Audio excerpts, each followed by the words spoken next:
nuestro 12º tema de nuestra serie Transformaciones Profundas, en el cual estamos, y que hemos titulado ¿Qué es lo que motiva? ¿Qué es lo que me motiva a cambiar? ¿Qué le motiva a cambiar a usted, hermano? ¿O qué le está motivando a cambiar? Juan capítulo 21, mientras se va ubicando, versículo 15 del capítulo 21. Cuando hubieron comido, dice, Jesús dijo a Simón Pedro: Simón, hijo de Jonás, ¿me amas más que estos? Le respondió: sí, Señor, tú sabes que te amo. Él le dijo: apacienta mis corderos. Volvió a decirle la segunda vez: Simón, hijo de Jonás, ¿me amas? Pedro le respondió: sí, Señor, tú sabes que te amo. Le dijo: pastorea mis ovejas. Le dijo la tercera vez: Simón, hijo de Jonás, ¿me amas? Pedro se entristeció de que le dijera la tercera vez: ¿me amas? Y le respondió: Señor, tú lo sabes todo, tú sabes que te amo. Jesús le dijo: apacienta mis ovejas. Oramos. Señor, nos acercamos, en verdad, nos acercamos con mucha humildad al texto. Nos acercamos con mucha humildad a tu presencia, Señor, porque estamos en territorio santo, estamos tomando entre nuestras manos cosas sumamente santas, Señor. Y en ese sentido no podemos ser ligeros, y no nos permitas ser ligeros en nuestra mente, en nuestro corazón. Cautívanos, Señor, en ti. Lleva cautivo todo pensamiento a la obediencia de tu palabra, Señor, en Cristo Jesús. Te lo suplicamos, Padre, en el nombre de aquel que lo dio todo por cada uno de nosotros, en el nombre de nuestro Señor, Redentor y Salvador Jesucristo. Amén, Señor. Amén. No vaya a perder ese pasaje, quizás márquelo, vamos a regresar un instante a ese pasaje. En el capítulo 27 del Evangelio según San Mateo, nos describe aquel terrible momento en que Judas termina por vender a su maestro, a los sacerdotes y a los ancianos que estaban ansiosos por tomar prisionero a Jesús. Y después de haber vendido toda la información respecto a Jesús, Judas, es muy probable, es posible que Judas pensó que solamente iban a tomar prisionero a Jesús y lo iban a meter en la cárcel como a muchos otros prisioneros, y ahí pasaría un largo tiempo desconectado de todos y probablemente iba a pasar algunos juicios y luego, bueno, ahí probablemente iba a perennizarse en aquella prisión. Quizás ese fue su pensamiento inicial de Judas.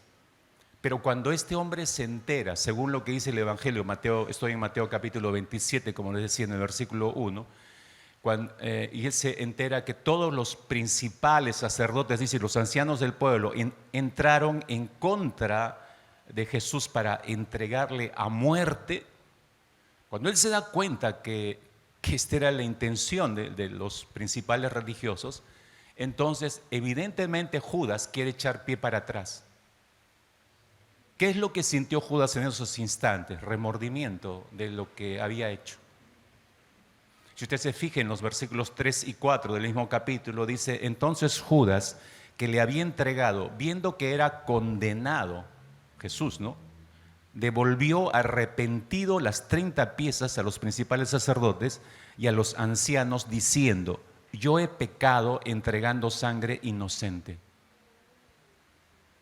Y quizás esta parte donde se utilizan dos términos que son, creo, sumamente esclarecedores, pero si no se estudian cuidadosamente, se les puede hacer decir cualquier cosa, hermanos.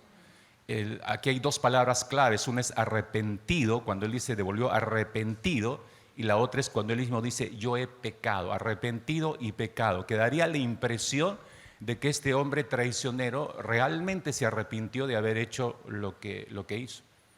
Pero antes de leer los textos, yo dije claramente, Judas sintió remordimiento. No dije sintió arrepentimiento, dije remordimiento. ¿Y por qué digo esto? Porque cuando usted estudia los dos términos claves, usted entiende en realidad lo que quiso decir Judas. Se lo voy a explicar en un instante. La primera pregunta de esta mañana sería: ¿por qué Judas cambió de pronto de padecer y de sentir? Porque traiciona al Señor, lo vende, da la información, recibe el dinero y luego regresa a querer dar pie atrás, a querer devolver y querer deshacer lo que ya estaba encaminado. ¿Por qué cambió su comportamiento, hermanos?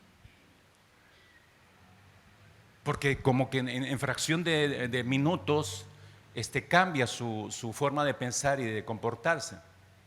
Realmente podríamos preguntarnos, ¿realmente Judas experimentó, con todo lo que estamos escuchando en estas últimas 11 semanas en nuestra serie de Transformaciones Profundas, realmente Judas experimentó una transformación profunda de su interior para hacer lo que hizo? Es decir, hablar con los sacerdotes y decir: no, yo he entregado sangre inocente, he pecado.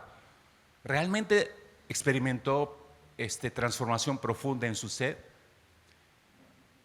Y si pensamos que sí ocurrió una transformación profunda en su ser, entonces, ¿por qué terminó suicidándose?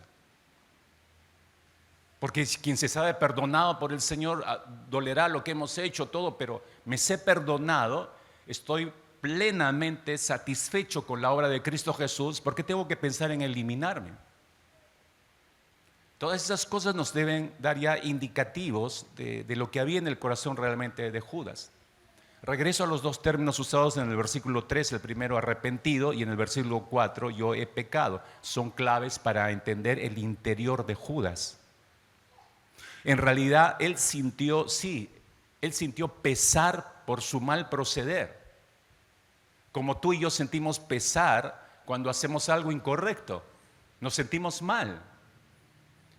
Y muchas veces el punto de partida no es necesariamente espiritual, sino es moral. O sea, yo entiendo que está mal mentir, está mal robar, y lo hice y ocasioné problemas y me siento mal por eso. Pero eso no necesariamente significa que yo me haya arrepentido. Tengo un sentir, un pesar por lo mal que he obrado. Ese es el primer indicativo para llevarnos a ver que Judas sintió un fuerte remordimiento, sí. Un fuerte remordimiento. Y cuando él dijo yo he pecado, el término griego para la palabra pecado aquí nos permite ver a lo que Judas estaba refiriéndose en realidad cuando estaba diciendo esto: yo he pecado. Parafraseando con el término griego, lo que dijo Judas fue lo siguiente: él dijo yo he hamartano. Ese es un término griego. Yo he hamartano, dijo. ¿Qué quería decir?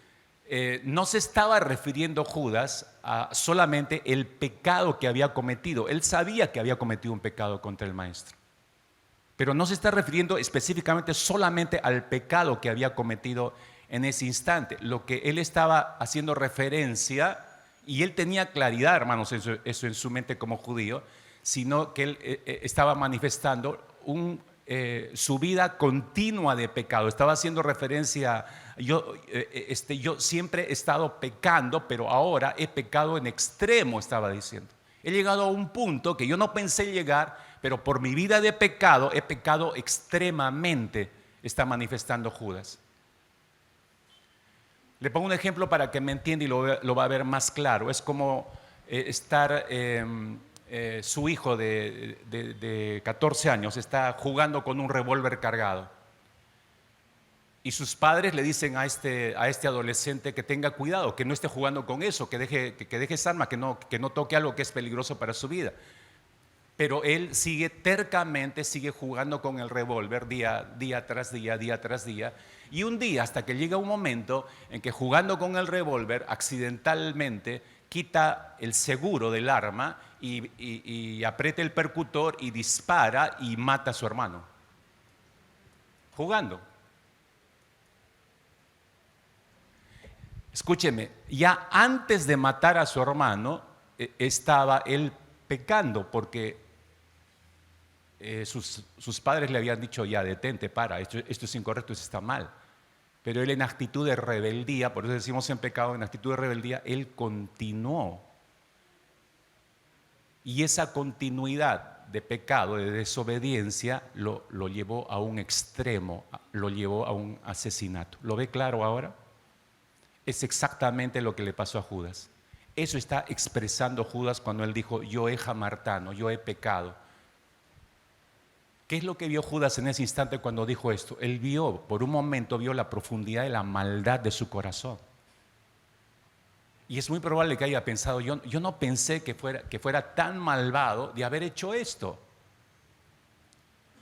¿Usted no se ha hallado en algún momento diciéndose lo mismo cuando han aclarado un pecado terrible que usted cometió y le preguntan que usted justifique por qué lo hizo y usted no tiene palabras y lo único que sale de su boca es no sé por qué lo hice? No tiene una explicación, pero simplemente dice no sé por qué lo hice. En realidad sí sabemos por qué lo hacemos, pero no podemos explicar la profundidad de la maldad de nuestro corazón. Eso es lo que en realidad queremos decir cuando decimos no sé por qué lo hice.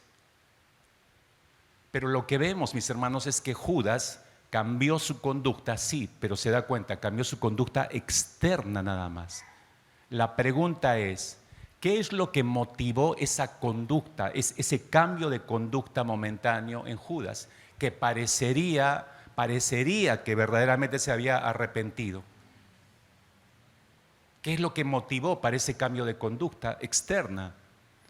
Pero cuando se suicida nos permite confirmar que, claro, aparentemente parecía que se había arrepentido, pero cuando se suicida nos permite ver el fondo de su corazón y decimos, no, él no se arrepintió, no tuvo una experiencia de cambio profundo, no cambió en realidad, solo hizo una modificación externa de conducta, que es lo habitual en la mayoría de nosotros. Acomodamos solamente lo externo, pero nunca vamos a lo profundo y solucionamos lo profundo.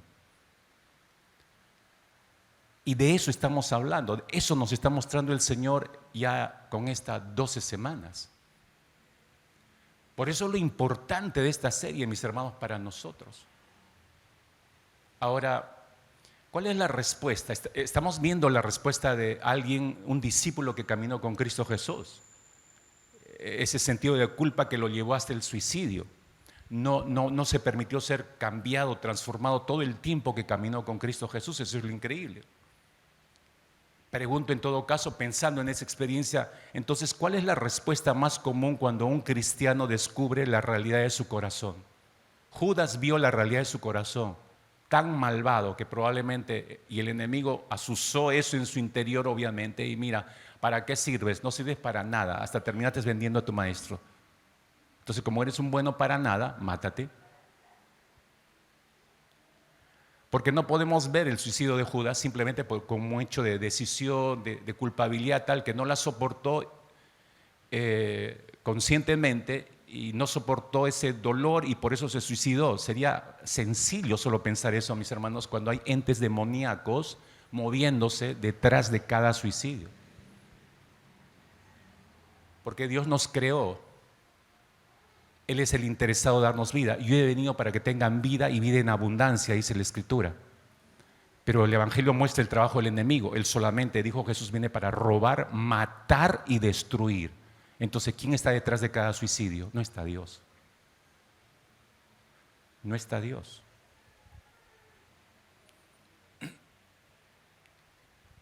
Entonces, Él vio la maldad de su corazón. Por eso pregunto, ¿cuál es la respuesta más común cuando un cristiano descubre la realidad de su corazón? Cuando metes la cabeza debajo del iceberg y puedes ver tan malvado y tan perversas son mis motivaciones.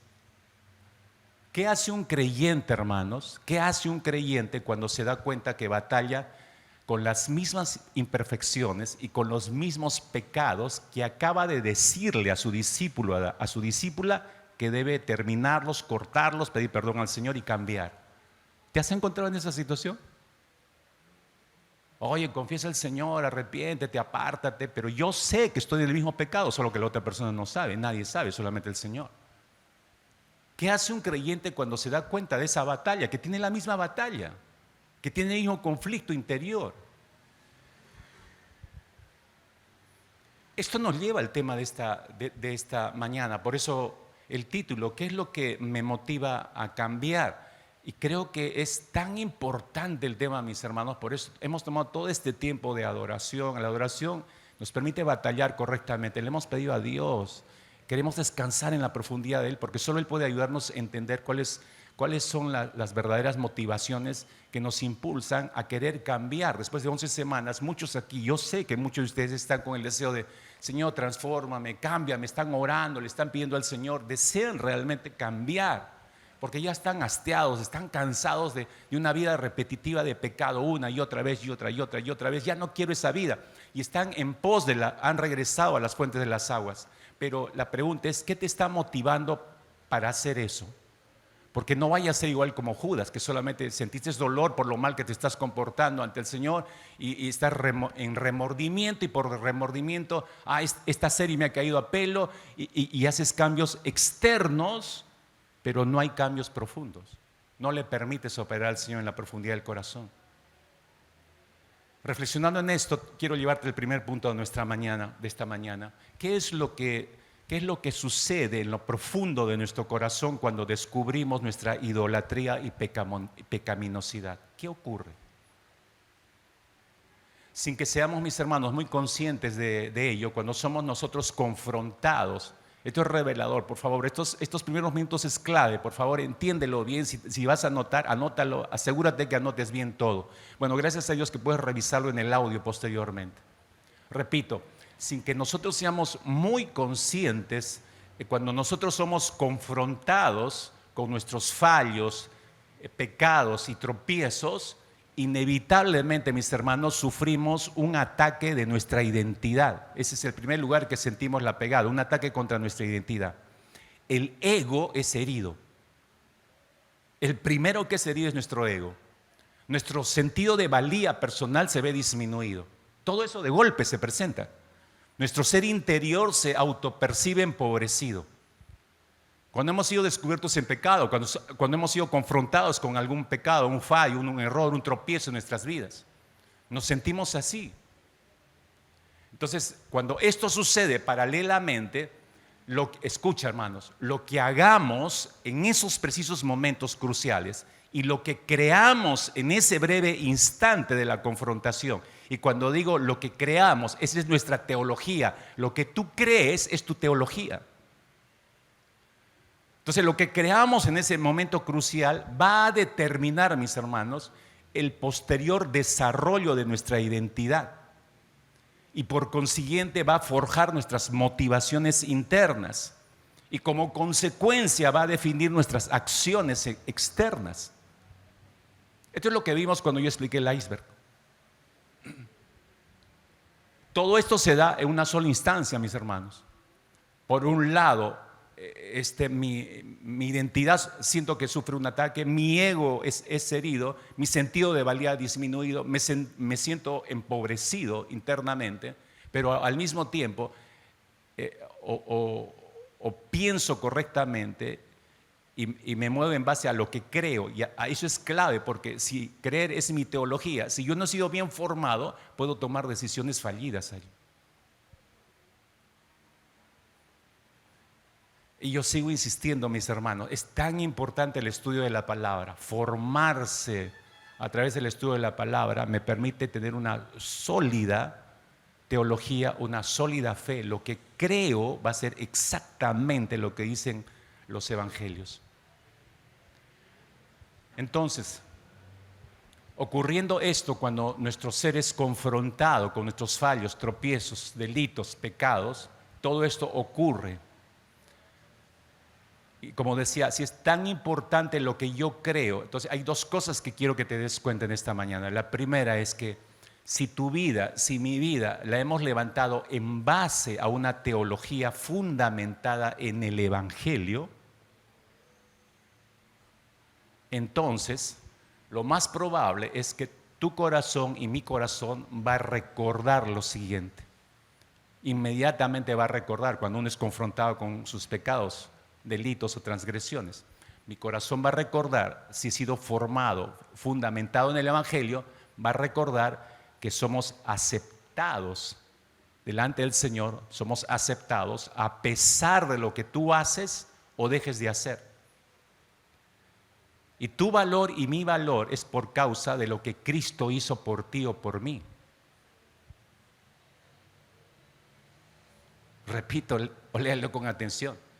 eres aceptado a pesar de lo que tú haces o dejas de hacer, y tienes valor por causa de lo que Cristo hizo por ti. Entonces no hay ningún mérito en nosotros, hermanos, por eso es gracia. Si no, no sería gracia, pues. Si descansa algo en mí, ya no sería gracia. Entonces, después de fallar, tú o yo, después de pecar, ¿qué es lo que ocurre? Si hemos sido fundamentados en el Evangelio. En primer lugar, lo que va a ocurrir, vamos a ser confrontados con nuestra pobreza espiritual. Vamos a ser conscientes de esa pobreza espiritual. En segundo lugar, nuestra creencia o nuestra teología, como decía, nos va a llevar al arrepentimiento, porque voy siendo confrontado con la Escritura, con la palabra, internamente. Y en tercer lugar, hay un renovado asombro de la belleza del amor incondicional de Dios por nosotros. Cuando hemos sido fundamentados en el Evangelio. Esa experiencia, mis hermanos, o estos tres pasos, por llamarlo de alguna manera, esta experiencia va a generar al final una renovación de nuestro primer amor. Como Juan dijo, o como el Señor le mostró en Apocalipsis capítulo 2, la carta a la primera iglesia donde es dirigida, la de Éfeso, la primera carta de las 7, dice: has perdido tu primer amor, la acusó a esta iglesia. Cuando pasamos por toda experiencia, ¿no?, de ser confrontados en nuestra pobreza espiritual, que nuestra creencia nos ha llevado al arrepentimiento y a un renovado asombro de la belleza del amor incondicional de Dios por nosotros, cuando ocurre todo eso, el producto final es que regresamos al primer amor. Nuestro primer amor es renovado. Y ese amor renovado por la persona de Cristo Jesús nos motiva a actuar. Ya estoy hablando lo que ocurre externamente. Ese amor renovado nos lleva a actuar, porque todo lo demás ocurre internamente a nosotros, pero no debe quedar ahí. El resultado, por eso decía, producto final debe ser que ese amor renovado por Cristo nos motiva a actuar de determinada manera. Yo sé que esto puede oírse para algunos muy denso, pero quiero usar un ejemplo bíblico para que entiendas cómo operan estos tres pasos. ¿Sí? Entonces voy a Lucas capítulo 15. Todos conocen, y tomo un ejemplo que sea conocido para que en tu mente puedas calzar más rápido estas partes. En Lucas capítulo 15 el Señor nos describe la famosa narrativa acerca del hijo pródigo, ¿no? A partir del versículo 11 de Lucas capítulo 15 empieza la narrativa. Muchas Biblias dicen parábola del hijo pródigo, pero Jesús no especificó que era una parábola. Él simplemente narró. También dijo, así empieza el versículo 11. Entonces muchos no creen que haya sido una parábola, sino una historia real. Bueno, pero el punto es las enseñanzas. Era lo que Jesús quería transmitir a través de esta historia. Analicemos un poco la experiencia del hijo pródigo, todo esto que acabo de compartir, de tener una teología fundamentada en el Evangelio. Si nuestra vida descansa sobre una teología fundamentada en el Evangelio, es decir, en las Escrituras, entonces dijimos, vamos a poder ser confrontados con nuestra pobreza espiritual. Eso nos va a llevar a arrepentimiento genuino, y eso nos va a llevar a un renovado asombro de la belleza del amor de Dios incondicional por nosotros. Veamos si es así en la experiencia del hijo pródigo.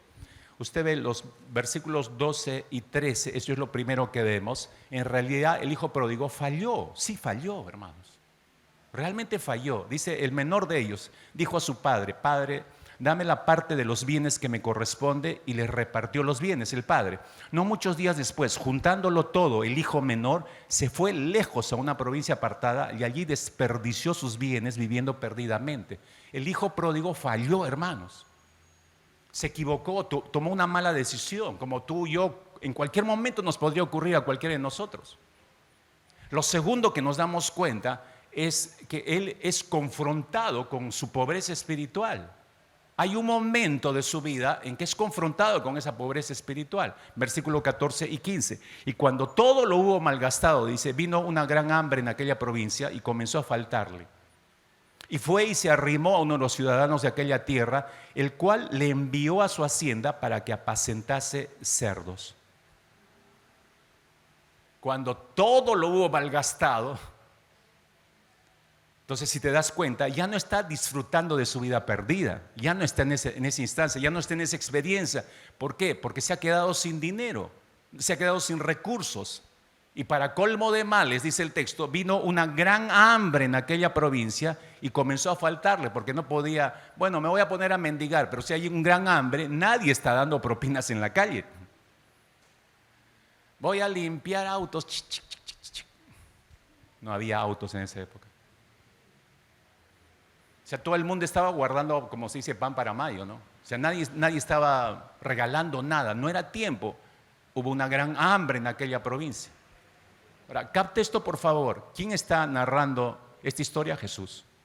Todas las descripciones que está haciendo nuestro Señor Jesucristo aquí no solo se refieren a las necesidades materiales, porque podríamos enfocarnos, bueno, está hablando de necesidades materiales, sí, pero no solamente está enfocado en las necesidades materiales, Él está usando esto para ir a una enseñanza más profunda, recuérdelo. Entonces, no solo se refiere a las necesidades materiales de este hijo perdido, sino que son figura, hermanos, son figura de lo que está ocurriendo en el interior del espíritu de este hijo perdido. Es lo que nos ocurre a nosotros cuando tomamos la loca decisión de apartarnos del Señor. Jesús está buscando que sus oyentes, quienes les están escuchando esta narrativa, se den cuenta de las necesidades profundas de ese hijo pródigo. Jesús está apuntando en esa dirección. Dense cuenta de las necesidades profundas que tiene este hijo pródigo, que él mismo locamente quiso saciar. Y por eso desechó a su padre y pidió su parte, y por eso se fue de la casa del padre y pensó que las tenía todas con él. Y se constituyó, si se dan cuenta, en su propio proveedor. Se constituyó en su propio sustentador. Se constituyó en su propio cuidador. Es decir, se constituyó en su propio Dios. Eso ya vimos la semana pasada. Cuando nosotros creemos que podemos vivir sin Dios, el agnóstico, el ateo, no, que Dios, que patrañas, que no existe, que por aquí, no, que es una cosa lejana, nadie puede tener relación con Él. Entonces, ¿qué hago yo como agnóstico o ateo? Yo mismo pues me sustento, yo me cuido, yo por eso me preocupo por mí mismo. O sea, tú te has constituido en tu propio Dios. Por eso crees que no necesitas a Dios. Si somos creación suya, no podemos vivir sin Dios. San Agustín tenía razón. Nuestros corazones están vacíos por completo hasta que te encontramos a ti, Dios. Jesús está apuntando, repito, a que sus oyentes se den cuenta de las necesidades profundas de este joven perdido y cómo se constituyó en su propio Dios, porque Jesús les está diciendo, ese es el problema de todos ustedes, les está diciendo a los que están oyendo. Y ese es el problema de todos nosotros, hermanos. En que nos constituimos en nuestro propio Dios. Creemos que nos podemos mantener, cuidar, sostener. Todo lo tenemos, creemos que todo lo tenemos cubierto. Qué locura, hermanos. Y él pensó, este joven pensó que el dinero que poseía, como también igual nosotros, nunca se le iba a terminar. Vio en ese dinero su seguridad. Estoy hablando de una necesidad profunda que solo Dios puede saciarla. Este loco, como nosotros, pensó que mientras más amasamos dinero, mientras más juntamos dinero, más seguro estoy, porque creo que el dinero me da seguridad. El dinero no nos puede dar seguridad, hermanos. Solo Cristo puede darnos seguridad.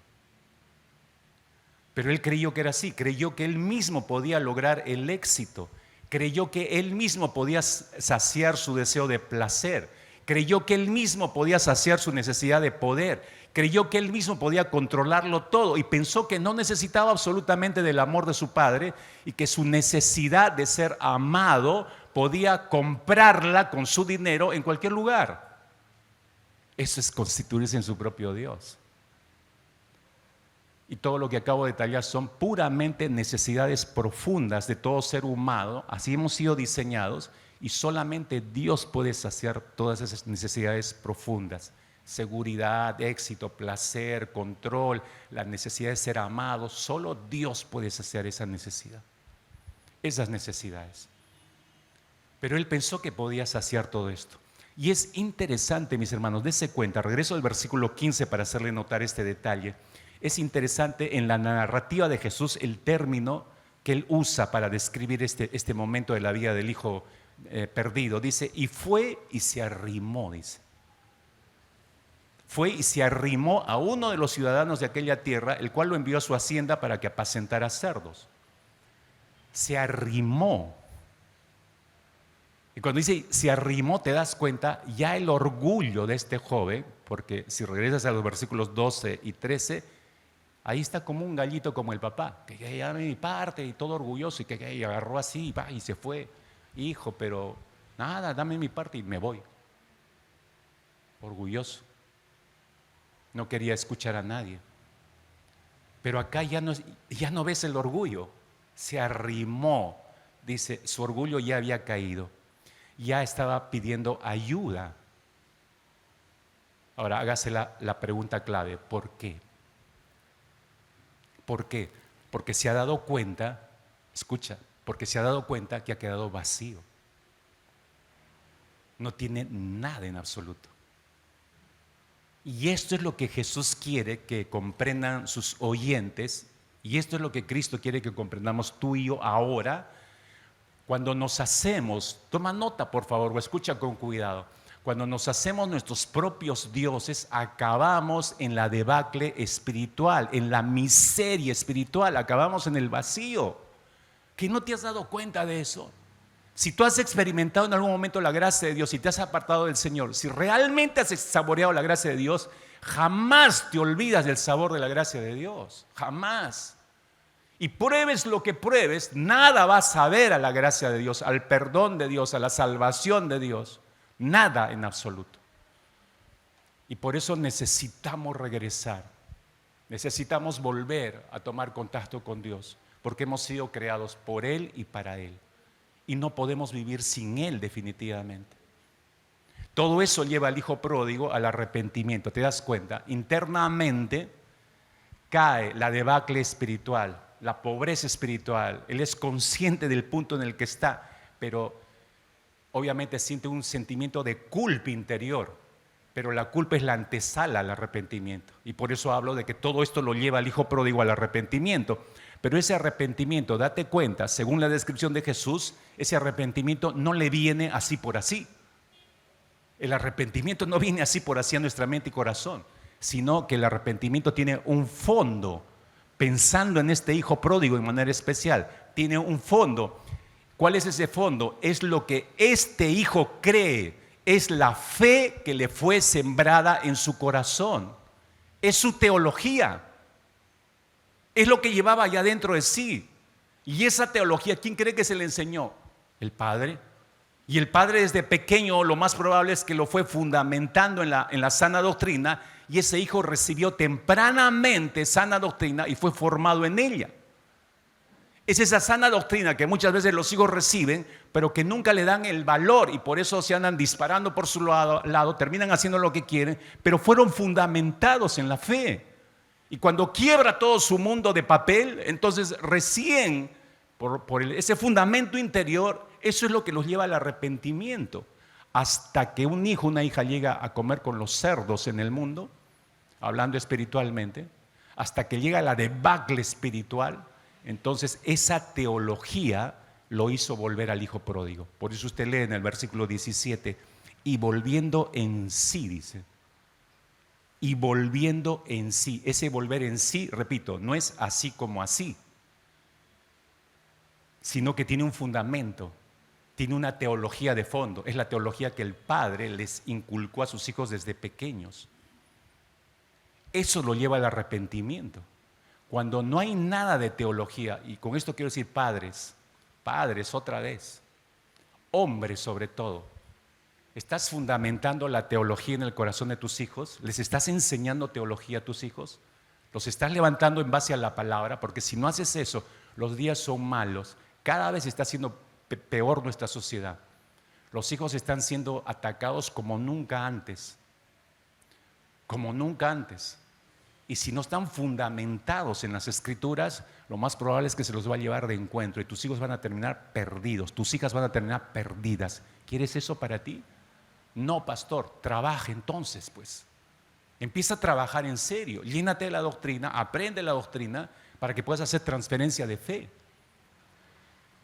El viernes tuvimos una maravillosa, digo yo, noche con todos los matrimonios de la iglesia, recordándoles la razón de ser de los matrimonios, cuál es la gloria de Dios.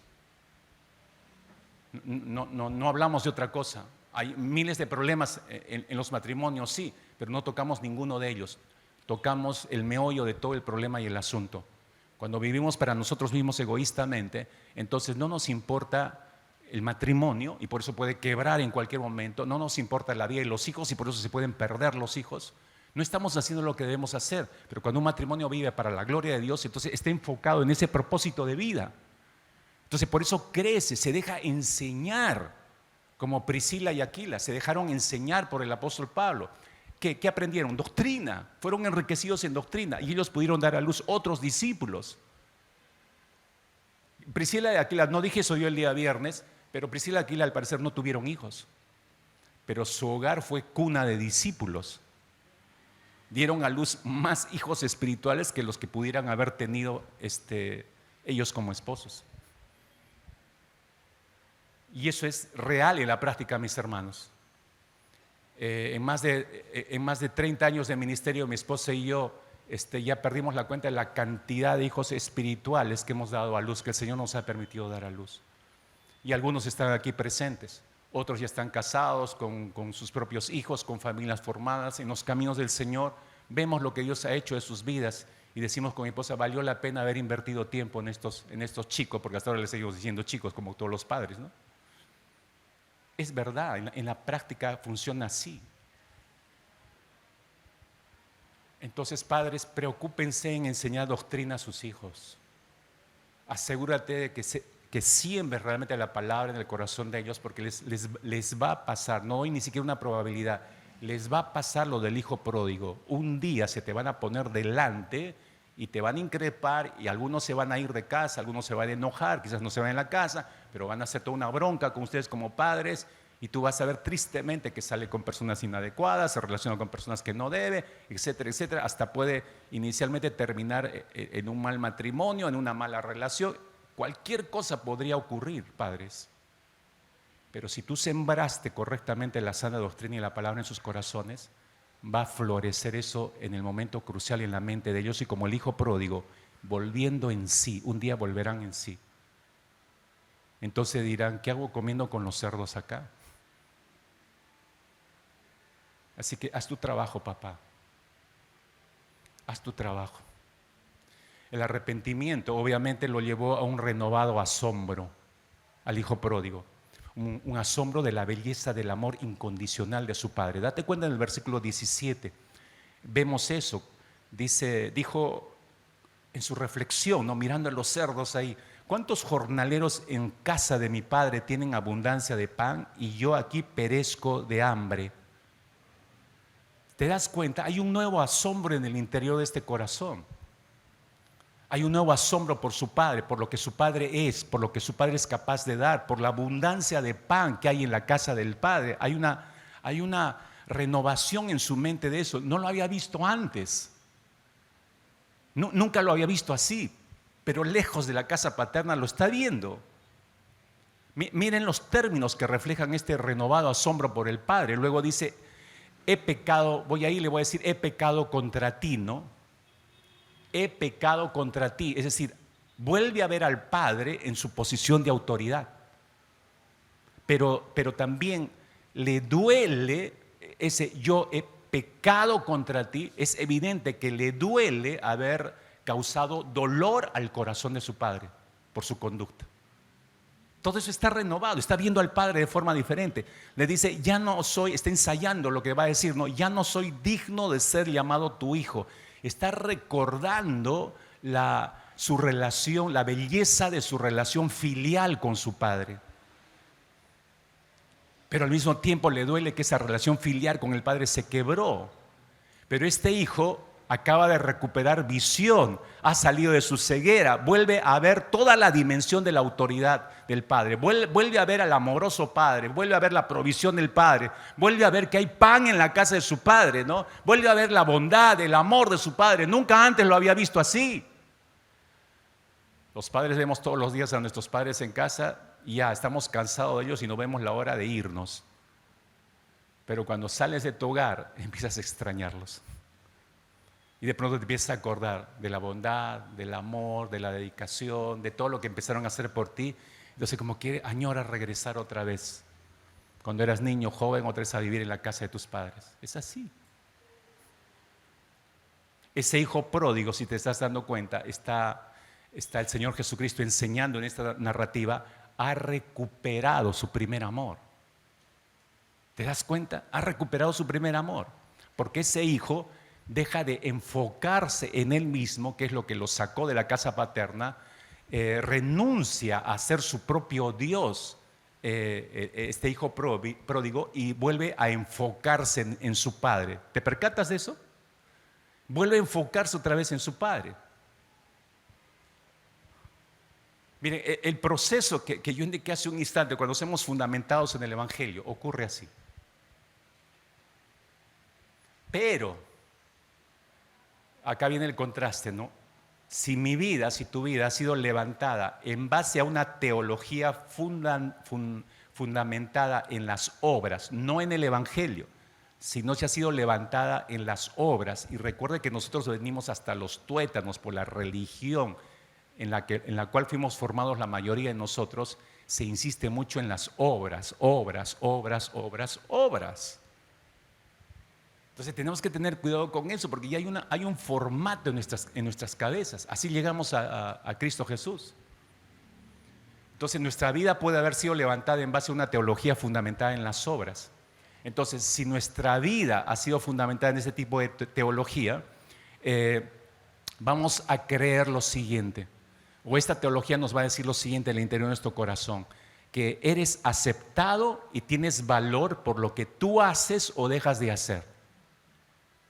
Repito, eres aceptado y tienes valor por lo que tú haces o dejes de hacer. Eso, ¿sabes cómo se llama? Santificación por obras.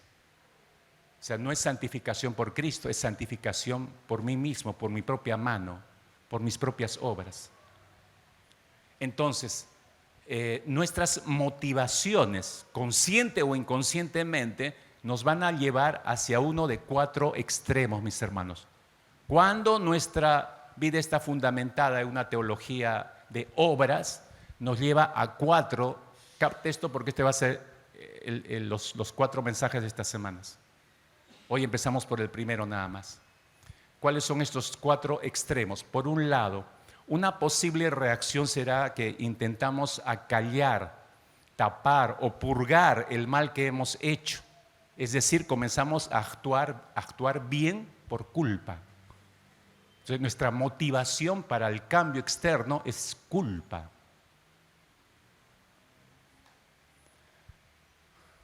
Pero por otro lado, por otro polo, otra posible reacción va a ser intentar mostrar o probar o defender que no somos tan malos como la gente cree o como parece ser.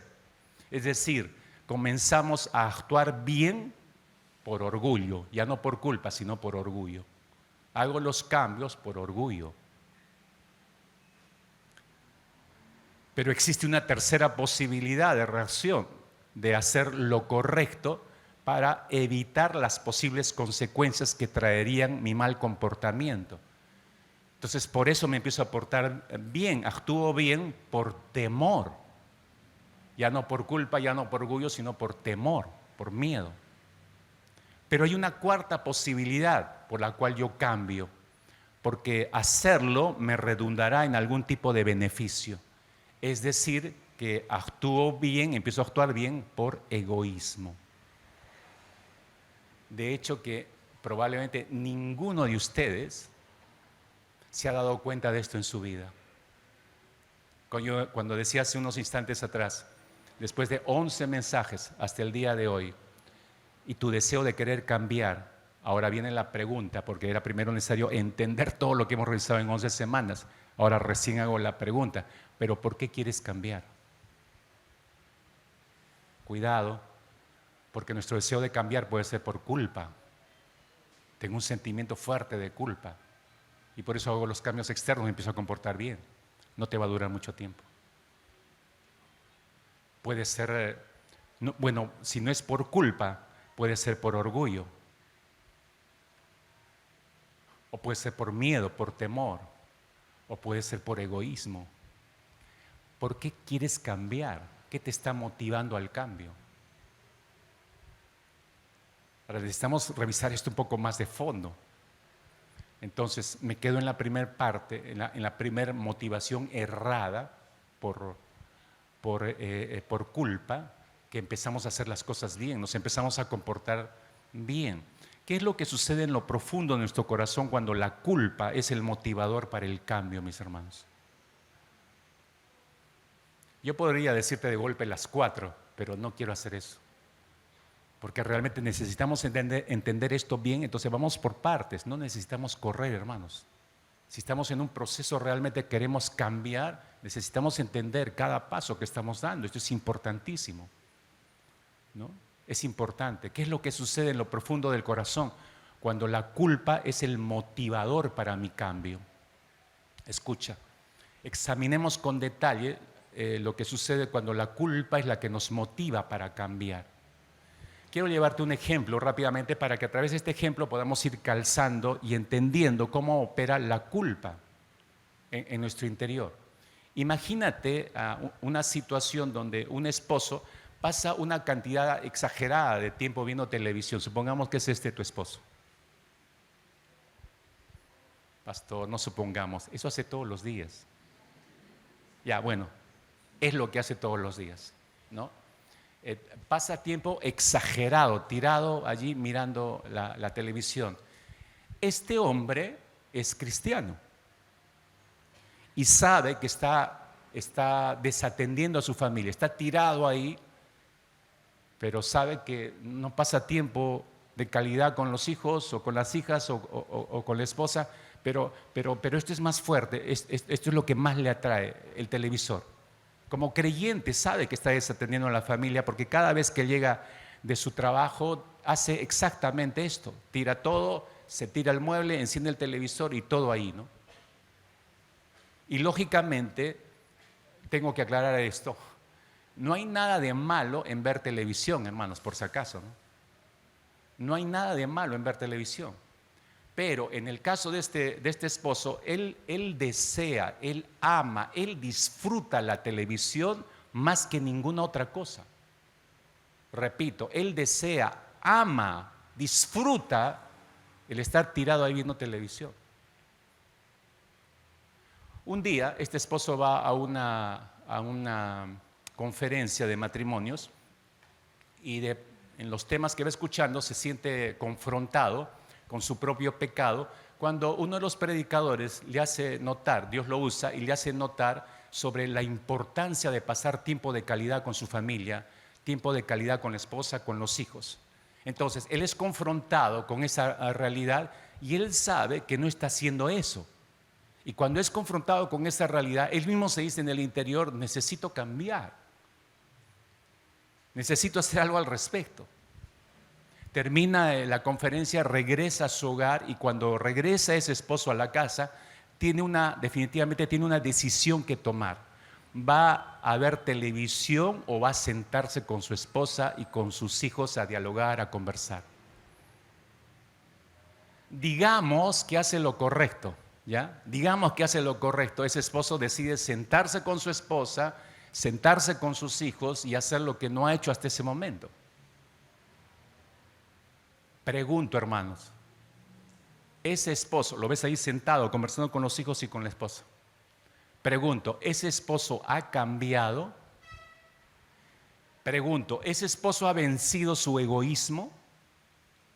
Pregunto, ¿ha hecho la voluntad de Dios o está haciendo la voluntad de Dios? Para saber esto, mis hermanos, necesitamos otra vez regresar a la pregunta clave. ¿Cuál es la pregunta clave? ¿Cuál es la pregunta clave? ¿Cuál es la pregunta clave? ¿Por qué? ¿Por qué? ¿Por qué el esposo decide dialogar con su esposa? Lo que no hizo antes. ¿Por qué decide dialogar con sus hijos? ¿Qué es lo que internamente está motivando a este esposo a hacer esos cambios externos? Porque es algo que se ve hacia afuera. ¿Qué es lo que le está motivando a hacer esos cambios externos? Te ayudo a ver un poco el interior ya de este hombre. Una mirada más cuidadosa, más honesta, escudriñando un poco más hacia adentro, nos permite descubrir la realidad. Ese esposo lo que está haciendo, ha hecho un giro en su conducta externa. ¿Por qué? Porque se ha sentido mal en la conferencia. Se ha sentido mal cuando uno de los predicadores le mostró su pecaminosidad, lo que no está haciendo con su familia. Y cuando él entiende eso, lo hizo sentirse mal. En ese sentido, al haberse dado cuenta este hombre que ha hecho lo malo, ¿qué es lo que hace cuando regresa a su hogar? Escúchame, intenta purgar con algo bueno. Intenta limpiar lo malo que ha hecho haciendo algo bueno. Intenta liberarse de ese sentimiento que lo incomoda, ese sentimiento de culpa que lo incomoda. Y él, en el fondo de su ser, anhela desesperadamente liberarse de ese sentimiento que lo está incomodando, ese sentimiento de culpa. Entonces, por eso digo, lo que hace es intentar purgar lo mal que ha estado obrando haciendo algo bueno. Entonces, el esposo, habiendo sido confrontado con su pecado, con su falta, él vio la condición de su corazón, se sintió obviamente desilusionado con lo que llegó a observar y no queriendo ser esa clase de persona. Por eso dije en la conferencia, dijo, necesito cambiar, necesito hacer algún cambio. Pero él está pensando en su propia identidad, en su propio yo. Él está pensando en su propia reputación, más que en la familia misma. Entonces él decide compensar sus fallos con un acto de amor hacia aquellos que lo están confrontando con su realidad, es decir, su familia. Necesito purgar esto. A estas alturas del ejemplo y con el cuadro más claro, espero que lo estés viendo más claro, igual que yo, ¿no? Es indispensable que tú y yo nos hagamos las siguientes preguntas. Escucha con cuidado. ¿En quién está pensando el esposo cuando hace todo eso? ¿En quién está pensando el esposo? ¿Está pensando en su esposa? ¿Está pensando en sus hijos? ¿Está pensando en Cristo cuando hace esos cambios? La respuesta es no. Ni está pensando en la esposa, ni está pensando en los hijos, ni está pensando en Cristo. Entonces, ¿en quién está pensando? Está pensando en él mismo. Por eso decía, él está pensando en su reputación. Es la incomodidad de sentirse mal consigo mismo que lo mueve a hacer algo extremadamente bueno, algo que usualmente no hace. Cuando pienso en todos los hombres evistas que desfilaron por este mismo lugar donde estoy parado y moqueando y llorando, le pidieron perdón a sus esposas y le dijeron a partir de ahora va a ser diferente, ¿es diferente? ¿Tu comportamiento ha sido ejemplar hasta el día de hoy? Sí, yo sé, hiciste algunos cambios, fuiste a tu casa, ¿te duró cuánto tiempo? Entonces te pone en la misma situación que este esposo. Tú no estabas pensando en tu esposa, no estabas pensando en tus hijos, estabas pensando en tu propia reputación. Egoístamente estabas pensando solamente en ti. Internamente este esposo y tú probablemente seguías centrado en ti. Hiciste cambios buenos porque estabas purgando algo malo que hiciste externamente, pero no dejaste al Señor que hiciera cambios profundos en el interior de tu corazón. Por eso es que has regresado a tu patrón habitual y algunos ni siquiera están en la iglesia. Por esa razón.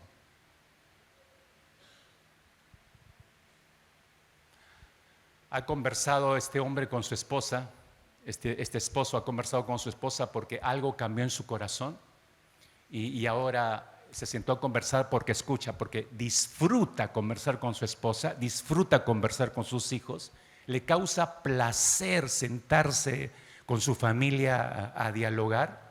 La respuesta es claramente no. Él disfruta su televisión. Ese es su momento. Ama, disfruta eso. Es decir, no ha renunciado a eso. Solo está haciendo una modificación para librarse de esa carga de culpa que le molesta internamente. Reflexionemos, por favor, juntos, mis hermanos. ¿Cambió este esposo? ¿Cambió realmente este esposo? Externamente sí, ¿no es cierto? Externamente sí hubo cambios, parece haber cambiado, ha hecho algo bueno, ha hecho algo positivo. Sin embargo, cuando miramos hacia adentro, miramos el corazón de este esposo, cuando miramos sus motivaciones, sus deseos más profundos, entonces nos damos cuenta que nada ha cambiado en el interior. Y quiero llevarte a la siguiente, por favor, a esta imagen para que me entiendas lo que estoy diciendo. Este esposo antes no se comunicaba con su familia, su esposo y sus hijos. ¿Por qué? Porque se siente bien viendo el televisor. Y eso muestra lo profundo de su ser. Se ama a sí mismo y no ama a su familia, eso es clarísimo. Pero va a esta conferencia y se siente mal por lo que le dijeron. Entonces empieza a hablar con su esposa y con sus hijos. ¿Por qué lo hace? Porque se siente mal viendo la televisión. ¿Pero hubo un cambio en el interior? No, él simplemente hizo los cambios y sigue amándose a sí mismo y no ama a su familia. Se da cuenta, si usted ve en lo profundo, que es donde se deben realizar los cambios profundos, por eso no ha habido ningún cambio. Pero ha habido un cambio externo. Aparentemente parecería que sí, ese hombre está arrepentido, parecería que sí. Pero la verdad es que no. Judas, al sentirse culpable, hizo cambios externos. Fue a decirle a los sacerdotes que había entregado a un inocente, quería devolver el dinero y todo eso, pero Judas, haciendo eso, él seguía pensando en sí mismo. Él seguía pensando en su propia reputación. Al ver que no le hicieron caso, porque dice que los sacerdotes le dijeron, es tu problema, pues, ¿no? No le hicieron caso, ¿no? Es probable que se dijera a sí mismo Judas, es probable que no podía vivir con esa reputación manchada. Es que escúchame, los hombres somos así, no soportamos que se caiga abajo nuestra imagen. Nos cuesta mucho que se venga abajo la imagen, pero te recuerdo, es lo mejor para nuestras vidas, hombres. Es lo mejor, porque cuando cae esa imagen prefabricada que tenemos, por fin podemos ser libres y por fin podemos ser nosotros mismos. Conoceréis la verdad y la verdad los hará libres. Conoceréis la verdad y la verdad os hará libres. La culpa, escucha por favor, la culpa es incapaz de producir cambios profundos. La culpa es incapaz de transformar lo que amamos. Y eso lo hemos tratado en un mensaje ya bastante tiempo atrás. Nosotros no podemos cambiar lo que amamos, es una tendencia. Amamos el pecado. No lo podemos cambiar, por eso necesitamos de un Salvador. Y eso genera, obviamente, regresando al ejemplo de Judas, ¿por qué le pasó todo eso a Judas? Él no pudo manejar el sentimiento de culpa. Como muchos creyentes no pueden manejar correctamente el sentimiento de culpa. ¿Qué cosa es la culpa? Déjame aclararte esto para no dejar un cabo suelto aquí. La culpa es definida de la siguiente manera. La culpa es primariamente un estado de sentirse en falta, frecuentemente acompañado por el sentimiento de estar en el error. Es decir, la culpa es un lamento interno y mental que nos aflige y nos lleva a desear que las cosas se hubieran hecho diferentes. Todos creo que hemos pasado una experiencia de culpa y nos sentimos así en el interior. Es un lamento interno. Y lamentamos cómo hubiera querido si regresara, decimos, si pudiera cambiar algo, si retrocediera, lo volvería a hacer así, y queremos cambiar algo que ya no podemos. Y eso es lo que nos golpea y nos golpeamos con eso, ¿no? La culpa, yo decía hace un instante, es la antesala al arrepentimiento. El problema de la culpa, hermanos, aprendamos a manejar esto. El problema de la culpa es cuando el cristiano ya salvado, redimido, se queda estancado en el sentimiento de la culpa. Aún después de haber reconocido su falta, aún después de haber pedido perdón correctamente, apartarse del pecado, a pesar de todo eso, el problema es cuando nos quedamos estacionados en la culpa que generó ese pecado o esos pecados. Está la culpa que hay muchos creyentes que se sienten tan culpables que por eso creen que no pueden acercarse a Dios y que necesitan cambiar primero en sus fuerzas, cambiar primero antes de regresar al Señor. Error. Así no funcionan las cosas. Te tengo una buena noticia, anótala con letras gigantes en tu libreta, por favor. Esta es la buena noticia. No necesitamos cambiar para acercarnos a Cristo. ¿Estás oyendo? No necesitamos cambiar en nuestras propias fuerzas para acercarnos a Cristo. Necesitamos acercarnos sucios y sedientos a Cristo para que Él nos limpie, para que Él sacie nuestra sed y para que Él nos cambie. Si yo pudiera limpiarme a mí mismo de mis pecados, si yo pudiera saciar mi sed interior, si yo pudiera satisfacer mis necesidades profundas, entonces ¿para qué necesito a Cristo? No lo necesito. Pero la verdad es que sí lo necesitamos. Y déjame darte un ejemplo de esto de que así sucios necesitamos venir a Él, porque solamente Él puede limpiarnos, Él puede saciar nuestra sed y solo Él puede transformar el interior de nuestros corazones y acabar, escucha, acabar con el sentimiento de culpa. Déjame darte un ejemplo que tú conoces perfectamente en la Escritura y después de esto tendremos un momento de adoración al Señor. ¿Recuerdan al apóstol Pedro? Juan capítulo 21, regreso ahora sí a la lectura que tuvimos al inicio. Juan capítulo 21, negó a Cristo Jesús 3 veces, bien recuerdas, todos conocemos un poco esta historia. Entonces, imagínate el sentimiento de culpa que entró en su corazón. Fue tremendamente abrumador el sentimiento de culpa que tenía Pedro. Tal era así su sentimiento de culpa que él prefirió regresar a su ocupación de antes, a lo que hacía antes de conocer a Cristo, pescador. Hasta que una madrugada, después de infructuosa pesca, regresando, escuchan a un hombre que les grita desde la orilla. Estoy en versículo 7 de Juan 21. Les dice dónde deben echar la red. Échenla a la derecha. A usted, si se da cuenta, hay 3 señales que les da el Señor y ellos así como que, no sé, creo que fue progresivo en su mente, por lo menos en la de Juan, que fue el primero en gritar, es el Señor. Esas 3 señales, él las fue interpretando una detrás de otra. La primera señal está en el versículo 3, cuando ellos van a pescar y no pescaron nada. ¿Se acuerdan de la pesca milagrosa?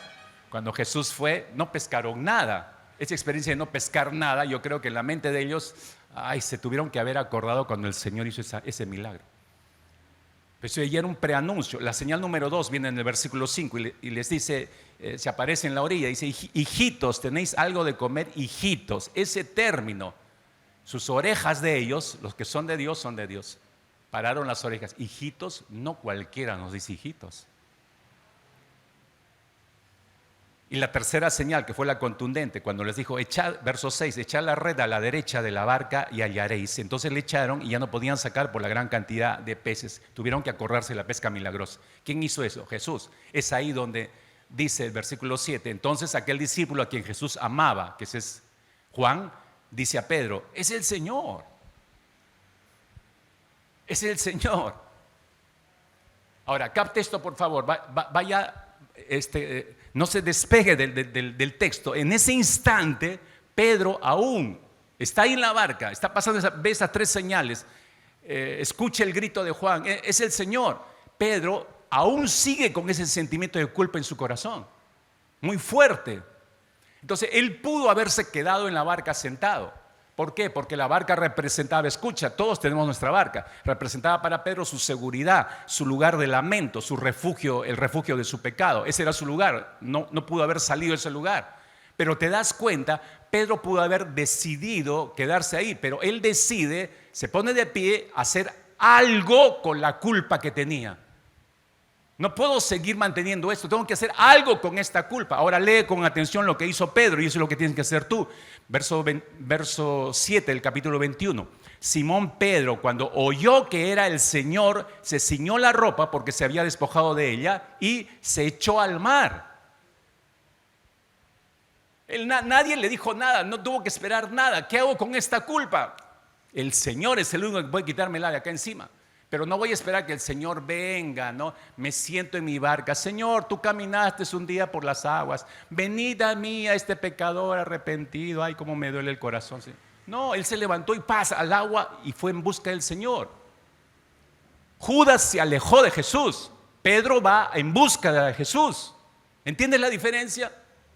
Porque todo lo que Pedro había hecho hasta ese momento, recuerda, él huyó del huerto de Getsemaní, lo abandonó como los demás discípulos, luego lo negó 3 veces en aquel patio en plenos juicios y luego se alejó absolutamente del maestro pensando que nunca más iba a regresar con él. Todo lo hizo pensando en sí mismo y eso muestra que Pedro se amaba a sí mismo. El mundo giraba en torno a Pedro para él. Por eso es que Jesús le pregunta, Simón, versículo 15, Simón, hijo de Jonás, ¿me amas? Le pudo haber preguntado 1000 cosas, hermanos. ¿Por qué le preguntó eso precisamente? Simón, hijo de Jonás, ¿me amas? ¿Me amas? ¿Me amas? Jesús lo estaba haciendo mirar a Pedro debajo de su iceberg para que viera que Pedro solo se amaba a sí mismo, para que viera sus motivaciones egoístas. Y por eso había pecado contra su maestro. Y por eso estaba huyendo. Y por eso cargaba su culpabilidad. Lo que está haciendo Jesús, si te das cuenta, es transformar el ser profundo de Pedro. Cada respuesta del apóstol Pedro fue un paso hacia esa transformación. Jesús lo está sacando de sí mismo. En otras palabras, lo que le está diciendo Pedro, ya deja de pensar en ti. No se trata de ti. Tú, Pedro, no eres el centro del universo. Ya deja de creer que todo el mundo tiene que, ay, pobrecito, ay, que hay que tener lástima de ti. No, renuncia, Pedro, renuncia a seguir pensando en ti. Renuncia en seguir amándote a ti mismo como tu propio Dios. Si me amas, Pedro, apacentarás mis corderos. Si me amas, Pedro, vas a pastorear mis ovejas. Si me amas, Pedro, vas a apacentar mis ovejas. Cuando Pedro se dio cuenta de esto, dejó de amarse a sí mismo para abrazar a Jesús y amarlo a Él y pastorear sus ovejas.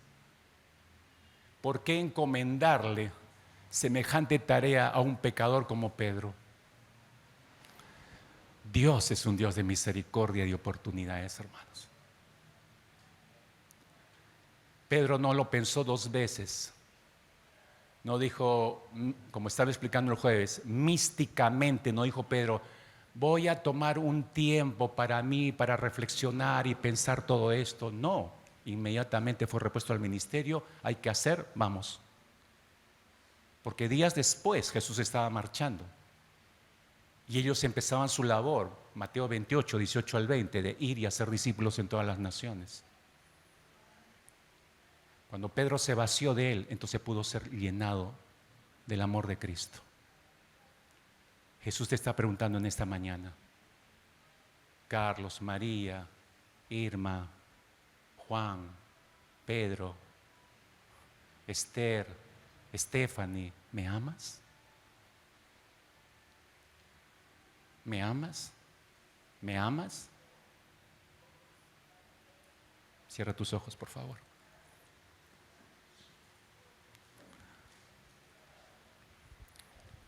Ahí con tus ojos cerrados, creo que puedes, tú y yo podemos no solo reflexionar en lo escuchado, sino por favor, deseo que te quedes con la última pregunta del Señor. Y deseo realmente que le respondas correctamente al Señor. ¿Le amas? Entonces, ¿qué estás esperando para responderle, no? Quizás haya más de un Pedro o Pedrita por ahí sentado o sentada que necesita ya no esperar pasivamente sentado en su barca que ocurra algo. Recuerda que tu barca es tu lugar de seguridad. Sino como Pedro, lanzarte a las aguas del Señor, ir en búsqueda de Él. Antes de poder tomar unos minutos realmente de intimidad con el Señor, porque recuerda que Pedro, luego que se sienta con el Señor, fue un momento entre Él y Pedro, entre Jesús y Pedro. Si todo esto lo ha hecho y lo ha armado el Señor Jesucristo en esta mañana para que tú escuches esto, es una conversación muy privada. Estás en esa misma playa, estás tú y el Señor.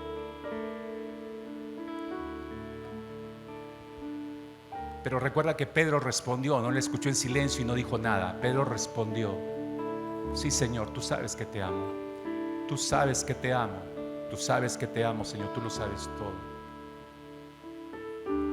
Ese tipo de hombres y mujeres está buscando el Señor en este tiempo. No que hagan cambios por un sentimiento de culpa. Ya sabes cómo manejar la culpa. Cuando Pedro se abrió al amor de Cristo, entonces la culpa desapareció en él. Por eso Jesús lo colocó nuevamente en el ministerio. ¿No te parece que esta es una gran oportunidad de vida que te da el Señor? Ok, entonces como Pedro, yo me imagino a Pedro que después de la tercera vez que le preguntó al Señor Jesucristo: ¿me amas? Pedro se abalanzó hacia Jesús, lo abrazó y le dijo: tú lo sabes todo, tú sabes que te amo, Señor. Y ahí abrazado al Señor, quizás lloró, quizás le repitió esas palabras: Señor, tú sabes hasta dónde alcanza mi amor por ti, Señor, tú lo sabes. Pero estaba ahí abrazado con el Señor. Quizás necesites hacer esto en esta mañana. Quizás necesites hacer esto en esta mañana. Hazlo con libertad. Tómate unos momentos, unos instantes entre tú y el Señor. Entre tú y el Señor. Es un momento exclusivo entre tú y el Señor. ¿Qué vas a hacer con tu culpa delante de Él? Hoy estamos aquí adorándote, cantándote a ti, mi gran Señor. Quiero subir a tu monte santo y verte ahí, mi único Rey. Hoy estamos aquí adorándote, cantándote a ti, mi gran Señor. Quiero subir a tu monte santo y verte ahí, mi único Rey. Te alabamos, Señor, con el corazón, y rindo mi ser ante ti, oh gran Señor.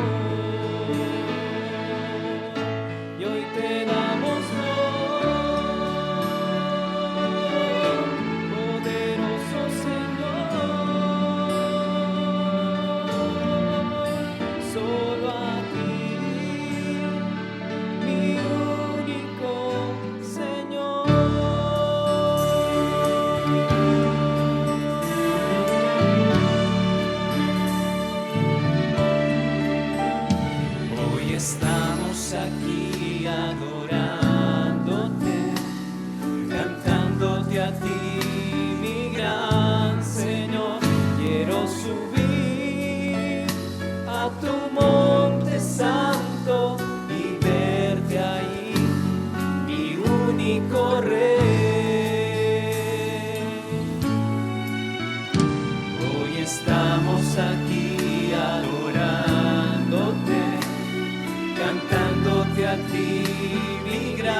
corazón y dice el rey.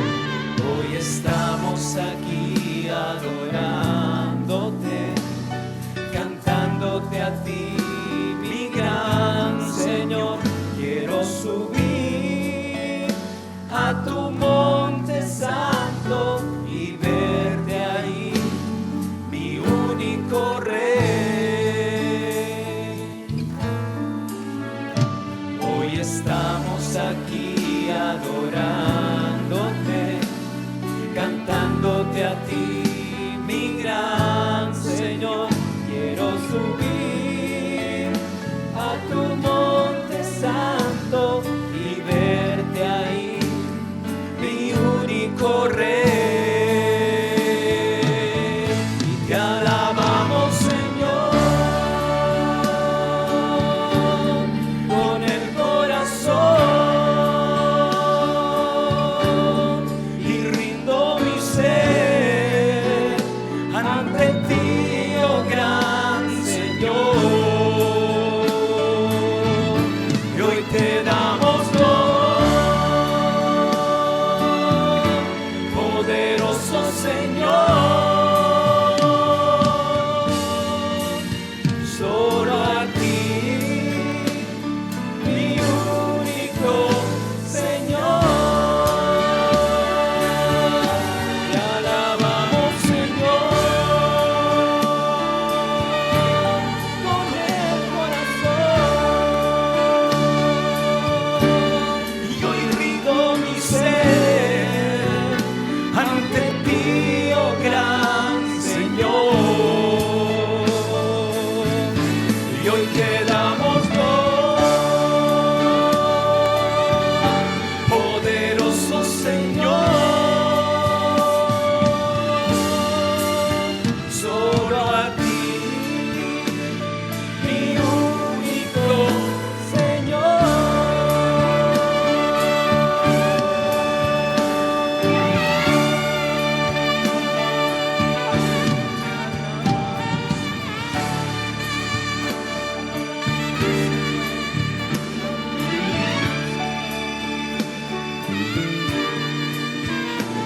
Te alabamos, Dios, oh gran Señor. Te damos loor, Señor, al que es digno, aquel que puede cambiar el alma, el corazón. Solo a ti, Jesús, nuestro único Señor.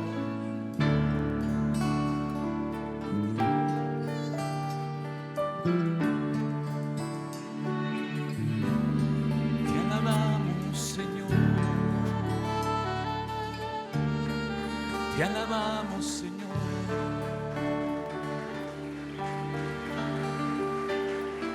Te alabamos, Señor.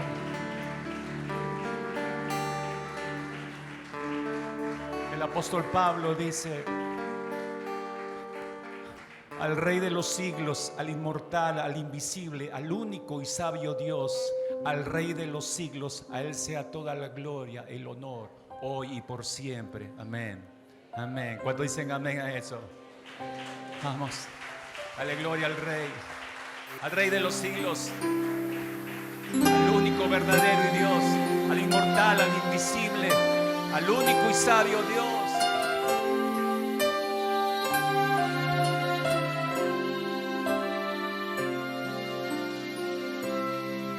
Al Rey de los siglos, inmortal,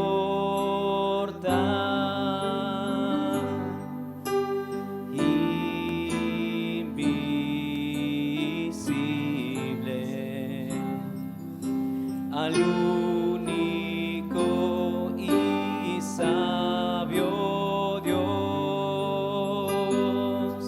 al Rey de los siglos, inmortal,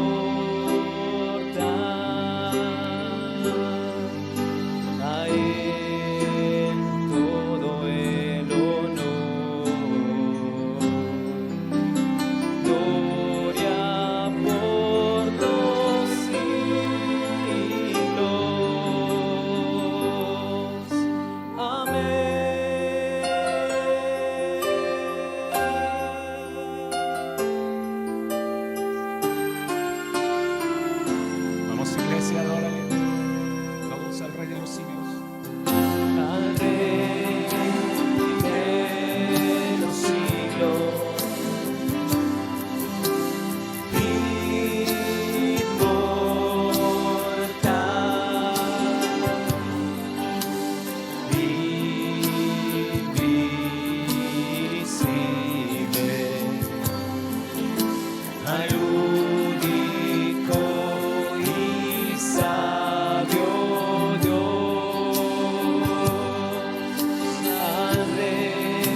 Tome a la persona que está a su costado, por favor. Dele gracias a Dios por lo recibido.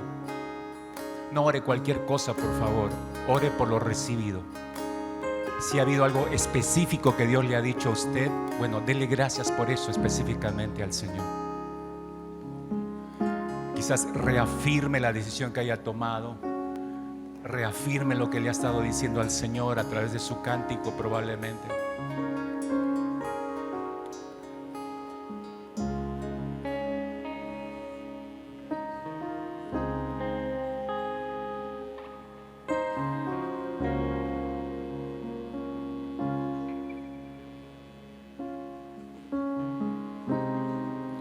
Padre, oramos agradecidos en el nombre de Cristo Jesús, porque no hay otro nombre en el cual podamos no solamente ser salvados, sino que no hay otro nombre, Señor, en el cual podamos hallar completa satisfacción y plenitud de vida. Señor, te damos gracias por tu palabra, te damos gracias por cada porción que ha clarificado nuestras mentes y corazones, nuestro propio estado de vida. Gracias te damos, Señor, por habernos ayudado a comprender mejor nuestros propios estados de culpa y cómo estos pueden generar cambios momentáneos, externos, pero nada profundos, porque la culpa no transforma nuestras vidas. Eres tú el que cambia nuestras vidas, Señor. Eres tú el que trata con nuestra propia culpa, Señor. Gracias, Padre bueno, por haber provisto de tu propio Hijo para que esto sea posible, porque en Él todo puede ser posible, Señor, y todo aquel que cree, Señor, podrá cosechar las bendiciones tuyas. Padre, rogamos no solamente tu buena mano sobre nosotros a lo largo de esta semana que empezamos, que tú puedas guiar en cada labor, en cada trabajo, en cada circunstancia que enfrentemos a lo largo de esta semana. Que no solamente estés allí guiando todos nuestros pensamientos, nuestras decisiones, que podamos tomar sabias decisiones a la luz de tu palabra, Padre. Todo esto en el nombre precioso de nuestro amado Señor Jesucristo.